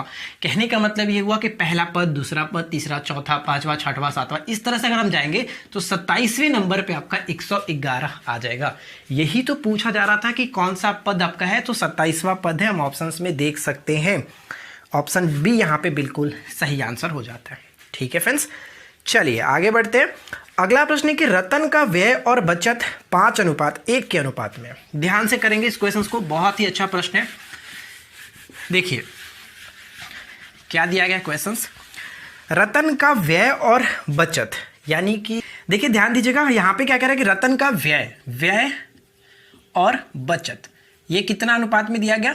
5:1 अनुपात। तो हम यहाँ पे क्या करते हैं कि 5 को 500 मान लेते हैं और इसको हम 100 मान लेते हैं। ठीक है, तो टोटल उसका आय कितना हो गया, कितना वो कमा रहा है? तो टोटल 600 रुपये कमा रहा है। समझिएगा ध्यान से, अनुपात में है तो हम इसको किसी भी अनुपात में ले सकते हैं, कोई फर्क नहीं पड़ने वाला। यदि उसका वेतन 25% बढ़ा दिया जाए और बचत 15% हो तो बताइए, यानी बचत को भी 15% बढ़ा दिया जा रहा है। अब उसके आय को 25% बढ़ाया जा रहा है। उसका आय कितना था, 600 था, तो 600 को मैं क्या कर रहा हूं, 25% बढ़ा दे रहा हूं। आय को, उसके वेतन को 25%, तो मैं उसके वेतन को 25% बढ़ा देता हूं। कितना हो जाएगा टोटल, ये आपका 0, 12 छक्के 72 और 3 75, यानी कि 750 रुपया उसका अब आय हो गया। ध्यान समझिएगा, लेकिन उसके बचत को भी 15% बढ़ा दिया जाता है। बचत पहले होता था 100 रुपए का, अब अगर मैं 15% बचत को बढ़ा देता हूं तब कितना हो जाएगा, 15% बढ़ जाएगा तो 115 रुपए का बचत हो जाएगा। ठीक है, अब हमें यह बताना है कि तो उसके व्यय में प्रतिशत वृद्धि कितनी, व्यय कितना हो गया। अब यहां पे समझिएगा, अगर वो कमा रहा है इतना और वो बचत कर रहा है इतना, तो व्यय कितना कर रहा होगा, ये पहले फाइंड आउट करेंगे। व्यय वो कितना कर रहा होगा, तो 750 में से अगर मैं 115 को घटा लूं तो कितना निकल जाएगा, 635 रुपया वो आपका व्यय कर रहा है। तो पहले जो व्यय करता था पहले जो व्यय करता था 500 रुपए का, अब जो व्यय कर रहा है 635 रुपए कर रहा है, तो कितने प्रतिशत की वृद्धि हो गई। तो आप कहेंगे प्रतिशत में, व्यय में प्रतिशत वृद्धि हम निकाल रहे हैं, तो क्या हो जाएगा, पहले 500 करता था अब 635 कर रहा है, तो 35 रुपए, 135 रुपए की वृद्धि। प्रतिशत निकालने के लिए पुराने वाले को नीचे रख लेते हैं, गुना में हम 100 कर लेते हैं, प्रतिशत निकाल लें, डबल जीरो से डबल जीरो खत्म, 5 से घटाते हैं तो 5 दूनी की 10 और यहाँ पे बचा 3, 7 पचे 35, यानी 27% बढ़ जाता है। बात को समझा आपने। आई होप कि फ्रेंड्स आपको ये चीज समझ में आ गया होगा किस तरह से यहाँ पे किया गया। ठीक है, ऑप्शन हम बी में देख सकते हैं। चलिए अगला क्वेश्चन देखिए कि 8% वार्षिक दर पर वर्ष में दे 2 वर्ष का 5000 रुपए पर चक्रवृद्धि ब्याज और साधारण ब्याज का अंतर जो कि आपका कितना होगा, ये पूछा गया। तो देखिए फ्रेंड्स, चक्रवृद्धि ब्याज वाला जो अंतर वाला प्रश्न होता है, चक्रवृद्धि ब्याज साधारण ब्याज का अंतर वाला प्रश्न मैं आपको बहुत बार बता चुका हूं और बहुत ही अच्छे तरीके से इसको करना होता है। सिंपल सा फॉर्मूला होता है 2 वर्ष के लिए, 3 वर्ष के लिए। तो यहां पे फिलहाल 2 वर्ष की बात की जा रही है। 2 वर्ष के लिए क्या होता है फॉर्मूला, तो 2 वर्ष के लिए हमने फॉर्मूला देखा है कि D = P × R/100 का स्क्वायर। ठीक है, ये होता है। अंतर हमें निकालना है तो D को मैं D छोड़ देता हूं। कितने रुपए, 5000 रुपए। R कितना दिया गया, 8%, 8/100, इसको मैं स्क्वायर कर देता हूं। 4 दूनी की 8, 25 चौका 100। ठीक है, 5000 ये हो गया, इसको करेंगे तो ऊपर में 4, ये आपका हो जाता है 625। यहां तक तो कोई समस्या नहीं है। 625 को हम 2 बार ही लिख देते हैं, 25 × 25, इसको मैं छोड़ देता हूं। अब यहां पे देखिए 25 दूनी की 50, यहां पे 100 है, 25 चौका 100, 4 चौका 16, 16 दूनी की 32। ये बन गया इस प्रश्न का राइट आंसर, जो कि हम ऑप्शन डी में देख सकते हैं। कभी कभी गुना ना करना भी बहुत हेल्प करता है, तो बचिए इस तरह के करने से। अब 625 थोड़ा सा आपको प्रॉब्लम होता है कटाने में, अब 25 × 25 कर लेंगे तो आसानी से ये कट जाएगा। समझ में आ गया, आगे बढ़ते हैं। अगला क्वेश्चन है कि कमल एक कार्य को 12 दिन में कर सकता है। चलिए, बहुत सिंपल सा क्वेश्चन है। टाइम एंड वर्क अगर आपने पढ़ा होगा तो बारीकी से आपको बताया गया कैसे कैसे क्वेश्चंस को कैसे करना होता है। ध्यान से समझिए। कमल एक कार्य को 12 दिन में कर सकता है, जिसे देवाशीष 10 दिन में कर सकता है। देवाशीष उस कार्य को 10 दिन में ही कर सकता है। यदि देवाशीष से शुरू करके एक एक दिन छोड़ करके काम कराया जाए तो बताइए कि कितने दिन में कार्य पूरा हो जाएगा। तो सबसे पहले हम ये देख लेते हैं कि टोटल काम करना कितना है। 12 और 10 का एलसीएम ले लेते हैं 60, 12 × 25 60, 10 × 6 60, यानी कहने का मतलब उनको टोटल 60 यूनिट काम करना है। ठीक है, 60 यूनिट का काम करना है। स्टार्ट कौन कर रहा है भैया, स्टार्ट कर रहा है देवाशीष, यानी पहले दिन देवाशीष काम करता है, दूसरे दिन आपका ये 5। तो अगर हम यहां पे देखें तो पहले दिन और ये दूसरे दिन का काम हुआ। तो कहने का मतलब कि अगर हम 2 दिन में देखें, 2 दिन में टोटल यूनिट कितना काम हो रहा है, 11 यूनिट का। पहले दिन 6 यूनिट, दूसरे दिन 5 यूनिट, फिर से तीसरे दिन 6 यूनिट, फिर से चौथे दिन 5 यूनिट, इस तरह से, यानी 2 दिन में 11 यूनिट। करना कितना है आपका 60 यूनिट। अगर मैं दोनों तरफ 5 से गुना कर दूं तो कहने का मतलब ये हुआ कि 10 दिन में 55 यूनिट तो काम खत्म हो जाएगा। ठीक है भैया, 55 यूनिट काम खत्म हुआ। अगर स्टार्टिंग देवाशीष ने किया था तो 10 दिन तक काम करने के बाद किसको काम, अब अगला 11वां दिन किसको करना पड़ेगा, यानी समझिए यहाँ पे पहला, दूसरा, तीसरा, चौथा, 5, 6, 7, 8, 9, 10, यानी इसको काम खत्म कर दिया। अभी 11वें दिन कौन काम पे आएगा, देवाशीष। तो देवाशीष का जो काम करने का क्षमता है वो 1 दिन में, ध्यान समझेगा, यानी कहने का मतलब ये हुआ कि वो 6 यूनिट काम करता है, कितने, 1 दिन में। 1 दिन में 6 यूनिट, तो उसको करना कितना है, उसको शेष आपका 5 यूनिट ही कराना है, क्योंकि 60 यूनिट काम था, 55 यूनिट दोनों ने मिलकर के काम कर दिया है। तो आप बताइए कि 5 यूनिट वो काम कितने दिन में करेगा। 5 यूनिट 5/6 दिन में करेगा। तो आप ये बताइए टोटल समय कितना लगा, टोटल समय 10 दिन यहां पे, और आपका बाकी का शेष 10 + 5/6 यानी कि 10 सही 5/6 दिन लगेगा। ये हो गया इस प्रश्न का राइट आंसर, जो कि हम ऑप्शन बी में देख सकते हैं। तो आई होप कि फ्रेंड्स ये क्वेश्चंस आपको समझ में आ गया होगा। टाइम एंड वर्क में मैंने आपको बहुत अच्छे तरीके से इस तरह के प्रश्नों को बताया है कि कैसे किया जाता है, छोड़ करके जाएंगे तो कैसे करेंगे। आप जाकर के टाइम एंड वर्क को चैप्टर वाइज कोर्स में पढ़ सकते हैं। ठीक है, चलिए अगला क्वेश्चन देखिए। नेक्स्ट क्वेश्चन जो कि नल और टंकी का है, आप इसको करिए। क्वेश्चन कह रहा है कि एक टंकी में 2 इनलेट ए और बी, जो कि इसे क्रमशः ए जो है वो 5, बी जो है उसको 6 में भर सकता है। एक आउटलेट सी पूरे टंकी को 30 घंटे में खाली कर देता है। चलो भैया, ये दोनों भरने वाले थे लेकिन ये भैया खाली करने वाले थे। तीनों का हम एलसीएम देखें तो टोटल कितना हो जाएगा 30 यूनिट, 5, 6 और 30 का एलसीएम 30। तो ये 6, ये 5, ये आपका 1। कोई समस्या नहीं। यदि खाली टंकी में तीनों पाइप को एक साथ खोल दिया जाए तो टंकी को भरने में कितना समय लगेगा। यानी पहले, दूसरे और तीसरे ये दोनों भरनेंगे लेकिन ये भैया खाली करेंगे। टोटल 30 यूनिट काम करना है, तो ये दोनों अपनी एफिशिएंसी के साथ भरने के काम करेंगे। 6 और 5 11, लेकिन ये खाली करेगा। तो 10, 11 में से गया तो 10 यूनिट से काम किया जाएगा, तो 3 घंटे का काम लगेगा। 3 घंटा, ऑप्शन सी।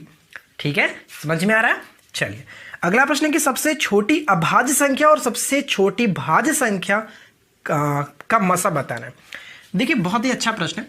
आपको पता ना कि सबसे छोटी अभाज्य संख्या क्या। अभाज्य मतलब प्राइम नंबर। प्राइम नंबर किसे कहते हैं, सिर्फ और सिर्फ वो खुद से कटे, 1 से कटे। यानी सबसे छोटी अभाज्य संख्या आपका 2 हो जाता है। सबसे छोटी अभाज्य संख्या, अभाज्य संख्या, ठीक है, अभाज्य संख्या सबसे छोटा है ये 2। अगला प्रश्न है कि सबसे छोटी भाज्य प्राकृत संख्या। सबसे छोटी भाज्य संख्या किसे कहेंगे। देखिए 3 तो आपका होगा नहीं क्योंकि 3 खुद है, और 1 और 3 से जाएगा। 4 को देखें तो 4 आपका भाज्य संख्या, क्योंकि 1 से भी जाएगा, 2 से भी जाएगा और खुद 4 से भी जाएगा। यानी कि ये एक तरह के कह सकते हैं कि ये आपका सबसे छोटा भाज्य संख्या हुआ। ठीक है, भाज्य संख्या हुआ। अब हमें यहां पे ये बताना है कि इनका एचसीएफ क्या होगा। 2 और 4 का एचसीएफ देखेंगे तो कॉमन फैक्टर क्या निकलेगा, हाईएस्ट कॉमन फैक्टर आपका 2 निकलेगा। इस प्रश्न का राइट आंसर हो जाएगा option C, highest common factor 2। Option हम सी में देख सकते हैं। ठीक है फ्रेंड्स, आगे बढ़ते हैं। निम्नलिखित में से कौन सा संख्या युग्म सह अभाज्य यानी कि को प्राइम नंबर है। को प्राइम किसको कहते हैं, ये ध्यान से समझेगा। को प्राइम या फिर सह अभाज्य उसे कहा जाता है जिनमें 2 संख्याओं का जो एचसीएफ होना चाहिए वो 1 होना चाहिए। कहने का मतलब ये हुआ, अगर हम यहाँ पे 39 और 65 देखें, सेकंड ऑप्शन 14 और 21 है, थर्ड ऑप्शन की बात करें तो 6 और 35 है, और लास्ट ऑप्शन देखें 9 और 12। देखिए हम को प्राइम नंबर उसे कहते हैं जिनका अभाज्य संख्या, दोनों का एचसीएफ जो आना चाहिए वो हमेशा 1 के बराबर होना चाहिए, तभी हम कहते हैं कि वो संख्या है वो को प्राइम है। यहां पे देखिए 13 से अगर देखें तो दोनों में कॉमन फैक्टर निकल जा रहा है 13, हाईएस्ट कॉमन फैक्टर है, यानी आपका 3 से भी जा, ठीक है, यहाँ पे 1 से जाएगा, 3 से जाएगा और ये 13 से जाएगा। ठीक उसी तरह से ये आपका 1 से जाएगा, 5 से जाएगा, 13 से जाएगा, यानी 13 इसमें तो कॉमन फैक्टर निकल जा रहा है, 1 और 13 निकल जा रहा, तो ये तो होगा नहीं। ठीक उसी तरह से यहाँ पे देखिए 7 भी हो सकता है। ठीक, यहाँ पे अगर हम देखें तो यहाँ पे कोई पॉसिबल नहीं, क्योंकि अगर हम 6 का देखें तो 1 2 3 6, ठीक है, इससे ज़्यादा तो नहीं होगा। और 35 का देखें तो सिर्फ 1 5 7 35, यानी कि हाईएस्ट कॉमन फैक्टर इसमें क्या निकल रहा है, सिर्फ और सिर्फ 1। तो ये बिल्कुल पॉसिबल है, यही हमारा सहभाज्य संख्या है। इसमें भी नहीं होगा क्योंकि इसमें 3 आप देख रहे हैं, 3 मिल जाएगा, खुद से भी जाएगा, 3 से जाएगा, तो एक्स्ट्रा आप इसमें नहीं देख सकते। सिर्फ और सिर्फ जहां पे कॉमन फैक्टर 1 हो वही होता हमारा को प्राइम नंबर। समझ में आ गया, आई होप कि आपको समझ में आ रहा होगा। तो यहाँ पे राइट आंसर हम ऑप्शन सी को टिक करके आगे बढ़ेंगे। चलिए फिलहाल देखिए नेक्स्ट क्वेश्चन क्या कह रहा है कि एक विक्रेता अपनी वस्तुओं पर क्रय मूल्य से 40% अधिक अंकित करता है। मानते हैं कि कोई बंदा है जो कि 100 रुपये में कोई चीज को खरीदा, लेकिन उसने मार्केट प्राइस 40 रुपये अधिक रख दिया, यानी 140 रख दिया। ठीक है, मार्केट प्राइस अंकित मूल्य 40% अधिक अंकित करता है, मार्केट प्राइस करता है, और उस पर 20% छूट देता है। आपको पता है कि जब भी हम लोग डिस्काउंट देते हैं वो मार्केट प्राइस पे ही दिया जाता है। तो मार्केट प्राइस यानी 140 था और उस पर क्या कर रहा है कि 20% का छूट, यानी 80 कर दे रहा है बटे 100, यानी कि डबल 0 से डबल 0 खत्म। 14 8 112, 14 8 12, 112, कोई वस्तु 100 रुपए में खरीद करके अगर वो 112 रुपए में बेच रहा है, क्योंकि अगर मैंने इसको डिस्काउंट कर दिया तो ये हमारा क्या बन गया, ये आपका एसपी बन जाता है, सेलिंग प्राइस बन जाता है। तो 100 रुपए मैंने कोई चीज को खरीदा और 112 रुपए में बेच रहा हूं, तो डेफिनेटली आप कहोगे यार कि 12% का प्रॉफिट हो रहा है। तो ऑप्शन सी में देख सकते हैं 12% का प्रॉफिट निकाल सकते हैं। ठीक है, आगे बढ़ते हैं। नेक्स्ट क्वेश्चन क्या कह रहा है कि ए किसी काम को, चलिए यहां पे करते हैं, क्वेश्चंस को पढ़िए, समझिए, करिए। देखिए क्वेश्चंस कह रहा है कि ए किसी काम को 20 दिन में कर सकता है, ए किसी काम को 20 दिन में कर सकता है, बी उसी काम को 24 दिन में कर सकता है। ठीक है, वे 10 दिनों तक एक साथ काम करते हैं, फिर ए काम छोड़ देता है, शेष काम को बी कितने दिन में करेगा। चलिए बहुत अच्छा सवाल है। 20 और 24 का एलसीएम कहेंगे आप 120 हो जाता है। 20 6 के 120, 24 25 120। ठीक है, दोनों ने मिलकर के 10 दिन काम किया, 6 और 5 11 यूनिट के साथ 10 दिन तक काम करते हैं। 11 दहा में 110 यूनिट काम खत्म। शेष कितना बचा, शेष आपके पास और 10 रिमेनिंग यूनिट बचा हुआ है, 10 यूनिट और करना था। उसके बाद ये पता चलता है कि 10 दिन तक एक साथ काम करने के बाद ए काम छोड़ देता है, ए नहीं करेगा, सिर्फ और सिर्फ करना पड़ेगा बी को। तो बी का क्षमता क्या है कि वो 5 यूनिट जो है वो 5 यूनिट एक दिन में कर देता है। भैया उसका यूनिट यूज कार्य करने की क्षमता है कि वो एक दिन में सिर्फ और सिर्फ 5 यूनिट करेगा। शेष करना क्या है, 10 यूनिट, यानी कि 2 दिन में वो टोटल काम को यहां पे कर सकते हैं। 2 दिन में वो 10 यूनिट खत्म करेगा। तो प्रश्न में पूछा क्या जा रहा है कि 2 दिन, यहां पे देख सकते हैं बी उस शेष काम को कितने दिन में करेगा, 2 दिन। Correct answer option D. ठीक है फ्रेंड्स, आगे बढ़ते। एक वृत्त के क्षेत्रफल और एक समबाहु त्रिभुज के क्षेत्रफल का अनुपात ज्ञात करिए जहां वृत्त का व्यास समबाहु त्रिभुज की भुजा के बराबर है। चलिए अब आते हैं हम लोग मेंसुरेशन में। मेंसुरेशन के आपको 6 से 7 पार्ट कराए गए हैं मैथ्स के चैप्टर वाइज कोर्स में। अगर आप वहां पे जुड़े होंगे तो चैप्टर वाइज मैथ्स में आपने सीखा होगा मेंसुरेशन के हर सवाल को कैसे किया जाता है। यहां पे प्रश्न में ध्यान से समझिएगा, एक वृत्त है, ठीक है, एक वृत्त के क्षेत्रफल और समबाहु त्रिभुज का क्षेत्रफल का अनुपात हमें पता करना है, जहां पर वृत्त का व्यास त्रिभुज की भुजा के बराबर है। तो चलिए हम ये मान लेते हैं कि एक, चलो इसी तरह से नीचे ही बना लेते हैं, कोई प्रॉब्लम नहीं है, कहीं भी बना सकते हैं। यानी कहने का मतलब जितना ये आपका व्यास हो रहा है, यहां से लेकर के अगर हम इसको केंद्र मान ले, साइड इधर भी हो गया, ये हो गया, यानी कि ये टोटल आपका ये 2a हो जाएगा ना, इस तरह से ध्यान से समझिएगा। ए और ए आधा बन जा रहा है, आधा, तो ये टोटल आपका ए हो जाता है। ठीक है, तो कुछ इस तरह से हमारा भुजा बन रहा है, क्योंकि समबाहु त्रिभुज की तीनों भुजा आपस में बराबर होती है, ये तो आपको पता ही है। अब हम यहाँ पे चलते हैं डायरेक्ट क्वेश्चंस पे कि एक त्रिभुज का क्षेत्रफल, वृत्त का क्षेत्रफल क्या होता है, भुजा स्क्वायर। तो वृत्त का क्षेत्रफल, वृत्त का क्षेत्रफल पाई स्क्वायर होता है, तो पाई आर स्क्वायर। आर यहाँ पे क्या हो रहा है, आर इसका आधा, यानी कि हम डायरेक्ट करते हैं ए स्क्वायर। ठीक है, अब आपको पता है कि समबाहु त्रिभुज के क्षेत्रफल क्या होता है, √3/4। तो 4 को मैं ऊपर कर देता हूं, √3/4 गुने साइड का स्क्वायर। साइड कितना है, 2 स्क्वायर, 2a इसका स्क्वायर। ठीक है, तो 4πa² बाई √3 गुने 4a स्क्वायर। अब यहां पे देखिए 4 से 4 खत्म, a स्क्वायर से स्क्वायर खत्म, बचा क्या, π√3। पाई जो कि अनुपात में हो जाएगा √3। तो ऑप्शन हम बी में देख सकते हैं, कितना सिंपल तरीके से हमने इसको फाइंड आउट कर लिया। तो यहां पे आपको 2 चीज ध्यान रखना है, एक समबाहु त्रिभुज का क्षेत्रफल क्या होता है, √3/4 गुने साइड का स्क्वायर, ये ध्यान में रखना है। ठीक है, चलिए लास्ट क्वेश्चन है, यदि किसी वस्तु को 5% हानि पर बेचे जाने के बजाय 5% लाभ पर बेचा जाता तो उस व्यक्ति को 5 रुपया अधिक प्राप्त होता है, तो वस्तु का क्रय मूल्य बताइए। देखिए इस तरह के प्रश्नों को बहुत सिंपल तरीके से 5% हानि के बजाय, अगर मैं 5% हानि यानी कि 95 के जगह पे उसको 5% लाभ पर 105% में करता, तो मुझे क्या होता, 10 रुपए का, 10 रुपए नहीं, 5 रुपए का लाभ होता। दोनों का डिफरेंस कितना है, 95 से 105, यानी कि 10% का जो वैल्यू है वो 5 रुपया मुझे अधिक मिलता। तो डायरेक्ट हमें क्रय मूल्य पूछा रहा है, 100% की वैल्यू हम डायरेक्ट यहाँ पे फाइंड आउट कर लेते हैं। 5 बटे, देखिए 10 का मतलब 5 है, तो 100 का मतलब 50, डायरेक्ट निकाल सकते हैं, या फिर आप इस तरह से कर लीजिए 5 बटे 10 गुने 100, तो डायरेक्ट 50। तो ये हो गया इस प्रश्न का राइट आंसर 50। ऑप्शन हम डी में देख सकते हैं, डी बिल्कुल सही है। तो दोस्तों आज की इस वीडियो में सिर्फ और सिर्फ मैथ्स के मेरे पास सवाल थे, जो कि यहाँ पे मैंने करीब 16 सवाल आपको कराए, और उम्मीद करते हैं कि आप लोग को आज का ये वीडियो पसंद आया होगा। मिलते हैं नेक्स्ट क्लास में, थैंक्स फॉर वॉचिंग।